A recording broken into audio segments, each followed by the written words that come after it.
Molweni. Ndizokucacisa nje into encinci okanye into enkulu komnye umntu. Ingancinci komnye, ingankulu komnye, kuyaxhomekeka umntu ixabise kangakanani le nto ndizayicacisa. Yinto edibene nonqoloba. Unqoloba senditsho kuba ndisebenzisa le fani ndiye ndikholwe ke mna xa ndisebenzisa into ndiyazi intsusa yayo ndingase ndiyisebenzise ndingayazi. Yifani yam le kanqoloba. Unqoloba ngokolwazi lam unabafazi okanye unezindlu ezintathu. Mhlawumbi anganazo ke nezinye mhlawumbi endingazaziyo, ndizawuthetha ngezi zintathu ndizaziyo.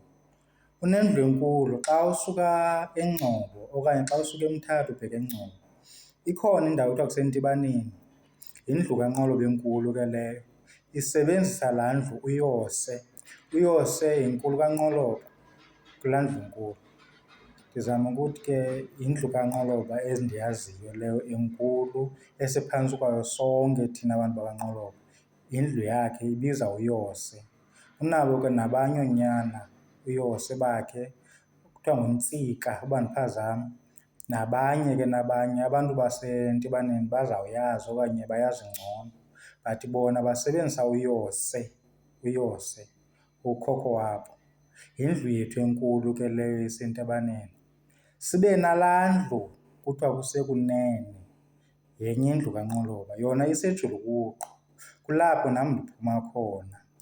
Iphantsi okanye inkulu yayo nguShwaqo. UShwaqo uzala uMbambalala. uMbambalala uzalwa nguShwaqo. uMbambalala yena ezala uKhodiane, uKoko, uMzekeliso neentombi uNobantu noZimela. uMbambalala uzalwa noNtumane. uNtumane ngumntaka uMbambalala. uNtumane yena uzala uLopile.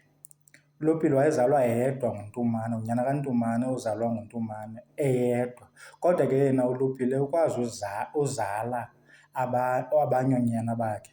Unoonyana onguSithembele, uMakhwenkwana neentombi ezimbini, uNonzwakazi noNonkululeko.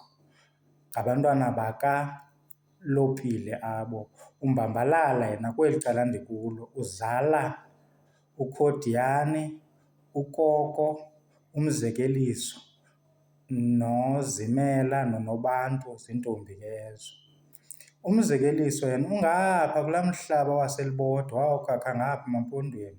Unabo oonyana bakhe phana, uNkosinathi noMvuzo. Andibazi ke abanye. Ndizama ukuthi ke yindlu leyo kabani, kaMzekeliso le ingapha eMampondweni.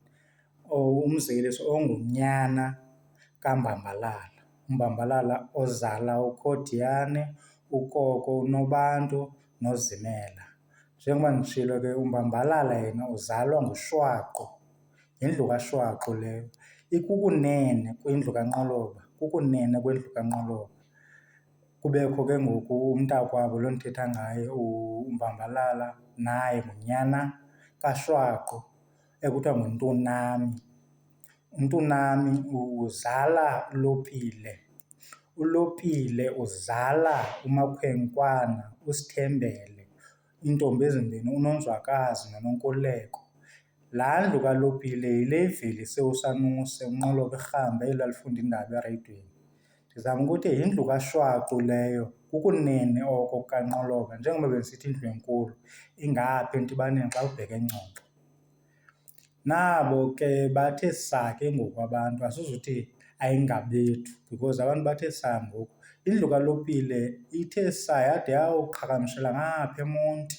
Bakhona ooThandi ngaphaya, oodade boSanuse, nabanye ke nabanyana engabaziyo.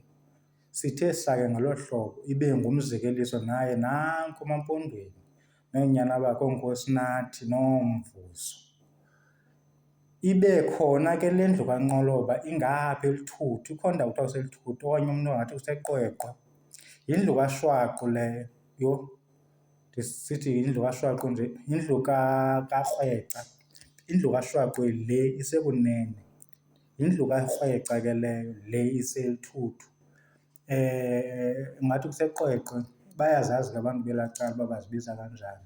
Zezo zindlu zintathu ke ndizaziyo. Kuthiwa ke ngokwembali okanye abantu abaziyo, uRhweca ingcwaba lakhe lingapha endlini enkulu, eKhayakhulu, phaa eNtibaneni, kwesecangwe likaYose. Njengoba ndisitsho ndisithi indlu enkulu yethu nguYose. Sinezi zindlu ke zintathu. Ndizama ukuthi ke mna ndiphantsi kwale ndlu kaShwaqo, le isekunene, ukunene oku kusejulukuqu. Mna ndizalwa nguMandisi. UMandisi ozalwa noNdileka, uSindile, uMdumiseni noNondumiso. Yindlu kaKoko leyo, bazalwa nguKoko leyo. UKoko lo uzalwa nguMbambalala. UMbambalala njengoba ndisithi unabantwana abane. UMbambalala uzala uKhodyane, uzala uKoko utatomkhulu wam, azale iintombi ezimbini, uNobantu noZimela noMzekeliso, lo ndithi usemaMpondweni. Nabo oonyana bakhe phaa emaMpondweni, ooNkosinathi noMvuzo. Ndizama ukuthi ke ime ngelo hlobo into yethu. Sineli khaya liseNtibaneni, sibe nekhaya elisejulukuqu, sibe nekhaya elingapha eQweqwe okanye eLithuthu, ngelo hlobo bayazi ngalo uba iLithuthu neQweqwe zohlulwa kanjani phaa eMthatha. Zindlu zonke ezo, zindlu zikaNqoloba. UNqoloba ke ingcwaba lakhe lingapha edutywa. Ikhona indawo kuthiwa kukuNjemana, ingcwaba likaNqoloba ke lilapho. Ndizama ukuthi ime kanjalo into yethu. Mna ndizalwa ke nguMandisi ozalwa nguKoko, uKoko ozalwa nguMbambalala, uMbambalala ozalwa nguShwaqo, uShwaqo ozalwa nguNqoloba. Ime ngelo hlobo. Uba ikhona mhlawumbi into arhalela uyazi omnye nomnye, banintshi abantu because i-information izawumane iba nintshi ngenxa uvela kwezinto ezahlukahlukeneyo because abantu bakudala bebenabafazi abanintsi. Ime ngolo hlobo.